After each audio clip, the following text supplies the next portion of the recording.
Dans cette vidéo, 1 à 3i vous montre la puissance de la précision, l'un des points forts de l'outil compare. En effet, il est important de pouvoir définir la précision avec laquelle les comparaisons sont faites. L'outil compare. À partir de l'épaisseur des traits, calcule une précision minimale. Puis une précision égale à 2 fois la valeur minimale. Cette précision, comme beaucoup de seuils, peut être visualisée et modifiée dans l'onglet « Seuil ».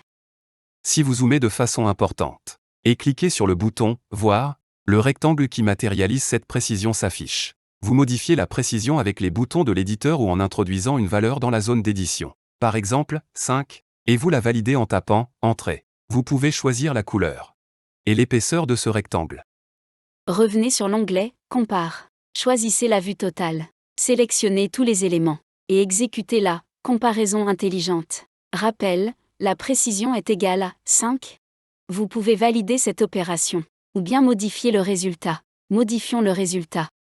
Faites un zoom sur le trou du bas de la pièce et prenez une précision de 11. Puis, exécutez une nouvelle comparaison intelligente. Les éléments représentant des trous deviennent gris, car les trous sont confondus avec une précision de 11.